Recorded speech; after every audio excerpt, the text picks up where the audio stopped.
Hello, this is Wmpyr. Okay, so we're going to go ahead and start with double sticks. You're going to hold it like this.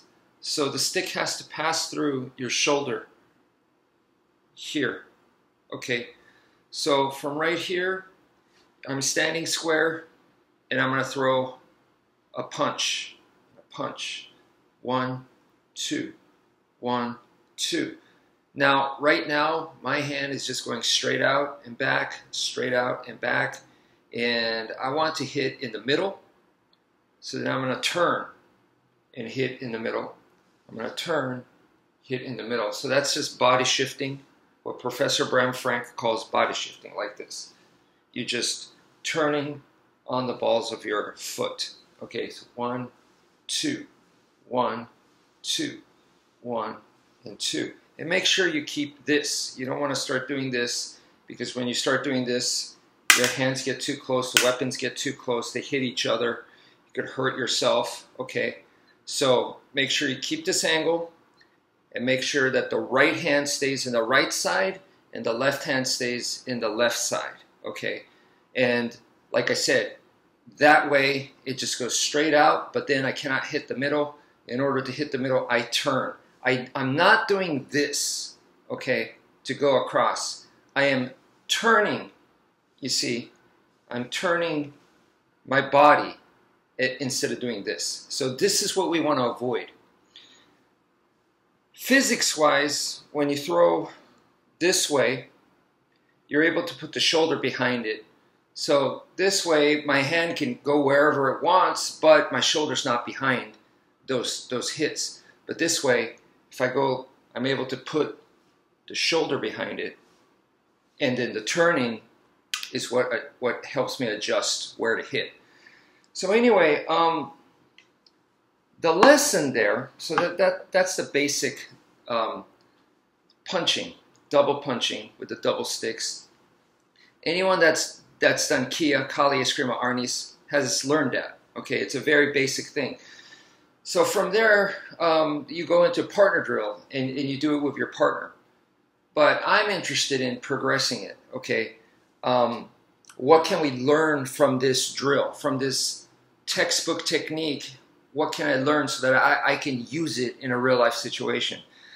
So one of the things that I'm learning here is to keep my right hand and my left hand separated, all right?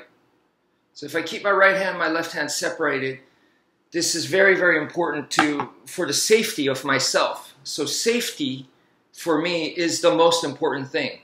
It doesn't matter if I have awesome weapons, if I'm a danger to myself and the people around me, not just the bad guy, but also to everyone else, then I'm not very good. I'm not making good use of it. So safety to me, we want the control, and then to do that, you got to keep the right hand and the left hand separated.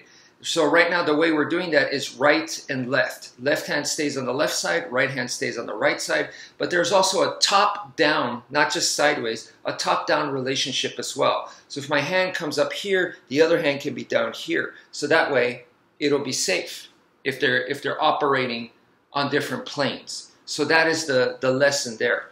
Now, when we start thinking about this, what I'm doing here is I'm punching with the stick. Even though I'm holding a weapon, I am punching.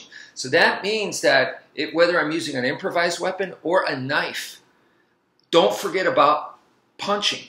Even if you got something in your hand, you could still punch. And that's the lesson there, which we go a step further. That means we could do boxing with the weapons. Okay, and that's where knife boxing comes into play. So I'm going to box with the sticks. So I go jab, jab, here's my cross, but I am keeping in mind that same thing, which is the left hand needs to be on the left side, or right hand needs to be on the right side. And even for boxing physics, this is good, because what I'm doing here is my punches are going to be backed up from my shoulder. I'm aligning and targeting with my shoulder. So my shoulder is what's going to help me put in the power. And like, for example, if I want to close a door real hard, I'm slamming it in. It's the shoulder that does that, you know, not just the arm like this. I'm able to put the shoulder in there to really get that motion. So physics-wise, it's good for boxing too.